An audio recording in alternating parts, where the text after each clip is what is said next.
Dalam nama Bapa dan Putra dan Roh Kudus, amin. Selamat sore Ibu Bapak, Saudara-saudari, adik-adik semuanya. Saya dobelanya Romo Suyadi, saya juga Romo Suyadi. Kami sama-sama berawalan dengan A. Suyadi. Romo Agustinus, sedangkan saya Romo Adrianus. Saya pertama-tama mengucapkan terima kasih kepada Romo Paroki, Romo Ari yang dalam hal ini diwakili Romo Suyadi yang telah mengizinkan kami untuk ikut merayakan Ekaristi dan sekaligus untuk perkenalan diri. Karena mungkin meskipun usianya itu sudah tua, Lembaga Daya Dharma Keuskupan Agung Jakarta mungkin belum banyak dikenal juga. Maka kami juga bersama dengan tim Cor Laetitia, mereka adalah para saudara-saudara kita yang difabel, yang sering juga melayani di paroki-paroki, tapi juga sering pentas di beberapa tempat.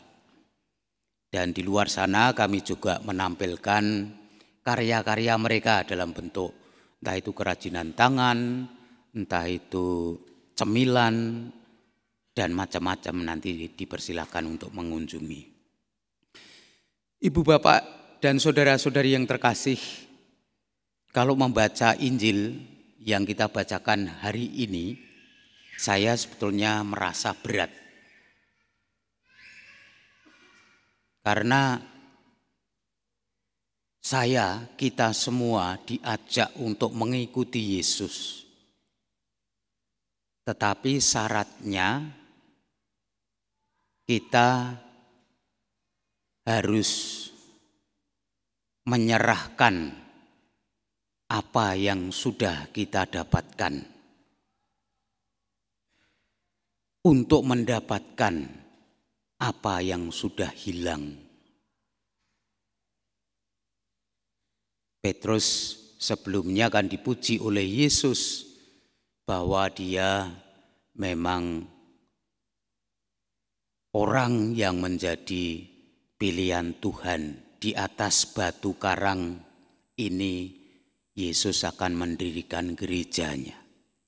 Tetapi setelah itu lalu Petrus dikecam oleh Yesus.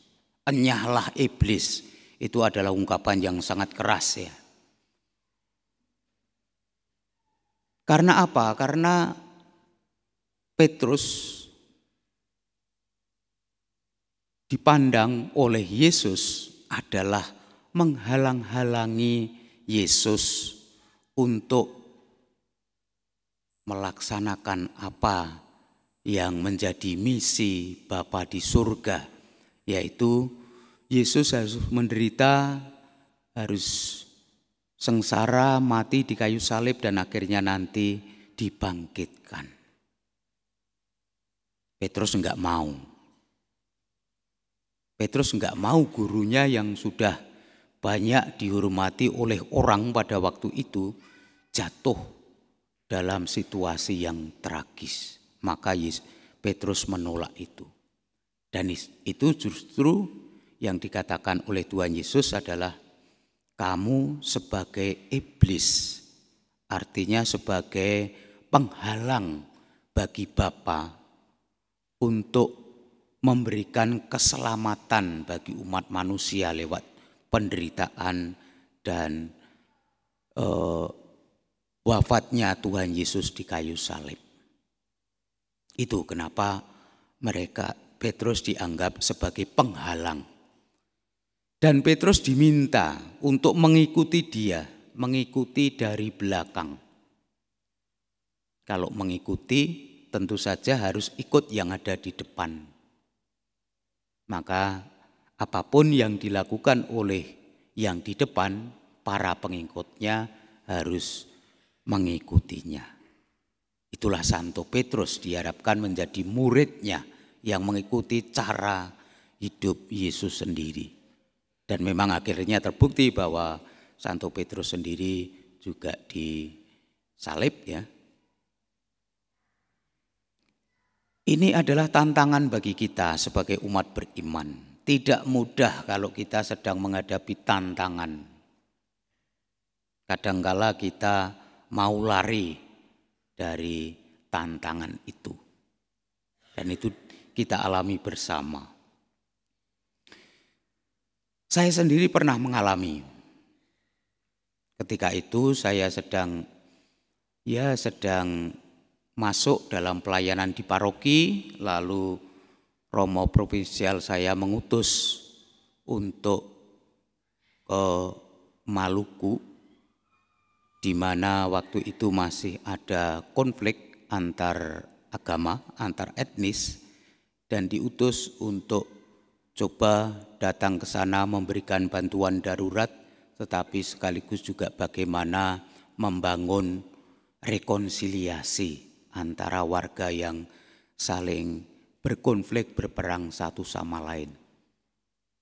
Tentu saja saya merasa keder waktu itu, karena pada saat itu mungkin untuk yang adik-adik usia-usia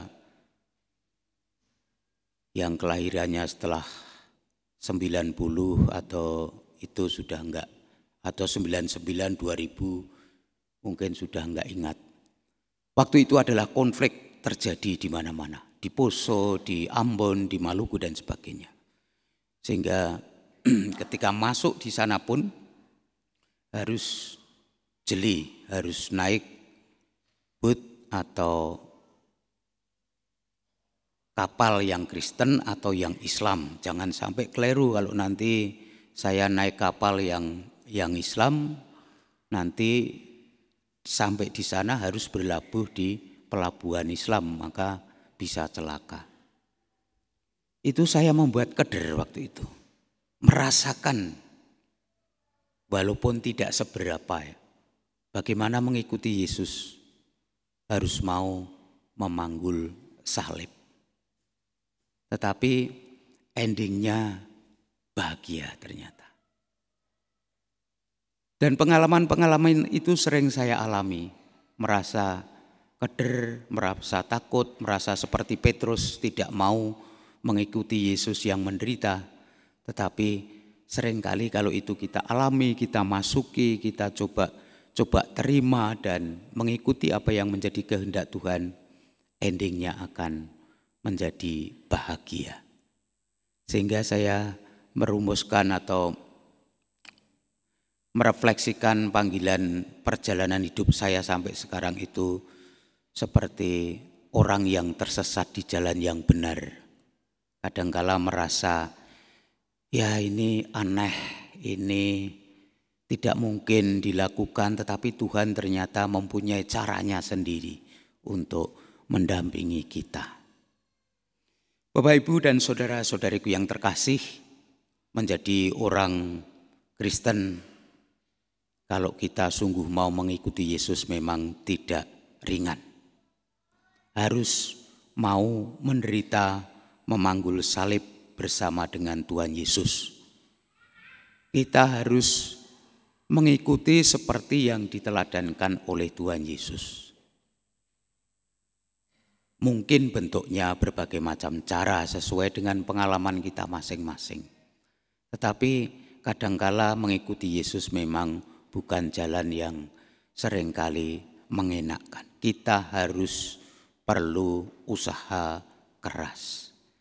Maka semoga Tuhan selalu menerangi dan membimbing kita dan juga memberikan semangat, memberikan kekuatan bagi kita untuk sungguh bisa mengikuti Tuhan dalam jalan salib dan penderitaannya, sehingga kita pun nanti bisa menikmati kehidupan yang abadi.